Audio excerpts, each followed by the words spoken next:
এক পাওয়া যাবি না, তুই আমার বাপরে মারছস আর তুই তারা দেখতে আইছস। ভাইজান ভাইজান আব্বার একটা বারের জন্য একটু দেখতে দাও না। খবর করা হইছে? হ্যাঁ হয়ে গেছে। কয়টা খুঁজছস? একটাই। আর একটা খুঁজতে কো। মায়ের কাছ থেকে আজকের মধ্যে সই নেওয়া লাগবে।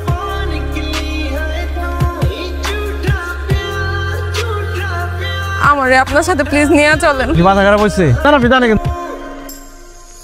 কি করতেছেন না করতেছেন জানতে কিন্তু জান। এই আপা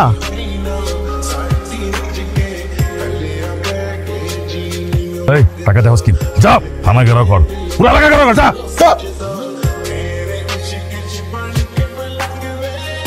আজকে একটা যুবতী মায়ের যে মেসে নিয়ে এলেন, কামটা ঠিক করছেন? কি করুন কো?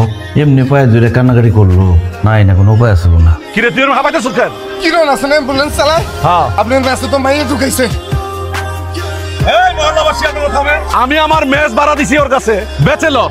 এর কত বড় কলিজা, সে আমার মেসের ভিতরে একটা নারী মানুষ এটা উঠে রাখছে। এবার আপনারাই কোন ওর কি শাস্তি হওয়া উচিত?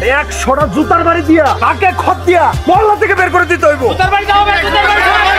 আপনারা প্লিজ থামেন, দেখেন উনি তো কোনো ভুল করে নাই, আমি ভুল করছি, আমাকে শাস্তি দেন। আর আমি ওনাকে ভালোবাসি, আমি ওনাকে আজকেই বিয়ে করব। আপনি আমাকে বিয়ে করবেন? হ্যাঁ আমি রাজি আছি। ছেলে মেয়ে যখন বিয়ে করতে রাজি আর আপনি তো বাড়িওয়ালা, আপনি দায়িত্ব নিয়ে ওদের বিয়ের ব্যবস্থা করে দেন।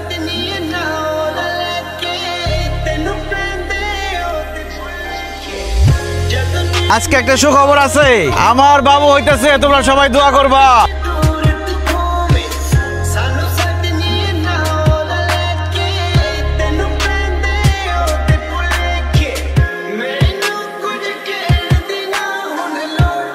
হ্যাঁ কিরণ, এই তুই কই আসছিলি? এই যে তোর সমুদ্রে আইছে, আয় এদিকে। আসলে আমাকে দুই ভাইয়ের একটাই বই, তাই দেখতে আসছো কেমন আছে। আমাকে দুই ভাইয়ের ভুল বুঝা ভয় পাই তুই বাসা থেকে পলাই এলি। তুই বাচ্চা নাই, বাড়িটা একেবারে হাহাকার করতেছে। ঢাকা শহরে এমন কোনো জায়গা নাই তোরা খুঁজি নাই। চল ভাই বাড়িতে চল। আসলে তখন দুইজনের উপর আমাকে যেটুকু রাগ ছিল, আইসা যখন তোরা দেখলাম যে তুই মা হবি, আমরা দুই ভাই মামা হমু, সব রাগ শেষ হয়ে গেছে, কোনো রাগ নাই। চল বোন ভাই, তুমিও চল আমগুলোকে। ওনারা আইছে, এগুলোকে তোরা যা, আমি আছি তো। ভাইজান এত করে যখন কইতাছে তাহলে যাই, সমস্যা নেই, আমি আসছি। যাও রেডি হও, তোমরা রেডি হও।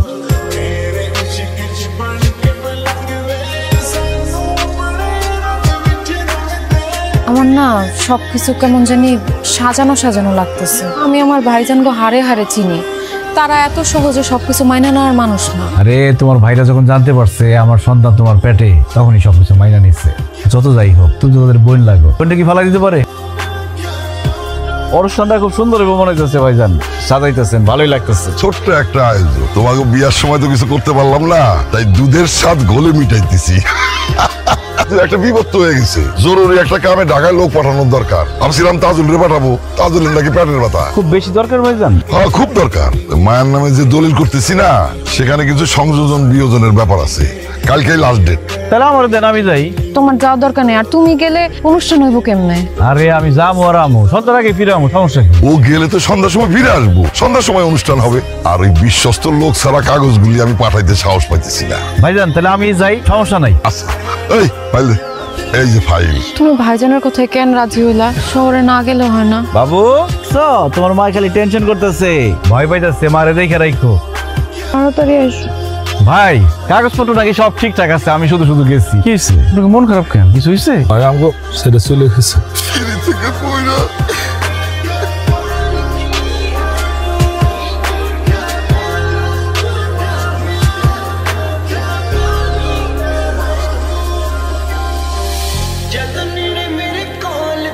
মায়া মরে নাই। তুমি ঠিকই কইছো, তোমার মায়া মরে নাই, তোমার মায়ের মায়া যাচ্ছে পাশানো তুই ভাই।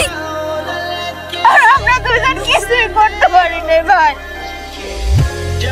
হিরণরা আমি এমনি এমনি ঢাকা পাঠাইছি। কি লেগে পাঠাইছে? হিরণ থাকলে মায়ের কাছ থেকে এই দলিলের সই নেওয়া সহজই। আমরা সুরি আইনা মায়ের পেটে ধরে কমু বাচ্চা হারাবি না সই দিবি। তোমরা কি মানুষ? হ্যাঁ, আমার নিজের মায়ের পেটের ভাই হয়ে তোমরা এত নিচে কেমনে নামলা? আমি ঠিকই ভাবছিলাম, আমার খটকা লাগতেছিল যে তোমরা বদলাও নাই। তো বুঝে যখন ফালাইছো সবকিছু দিয়ে দে, কাগজটা সই দিয়ে দে, যা পাইছে জায়গা সবকিছু করে নে। দিমু আমার আব্বাই আমার নামে লেখা দিয়ে গেছে, তোমাদের মতো খারাপ মানুষের কাছে আমি কোনো কিছু লেখা দিব না।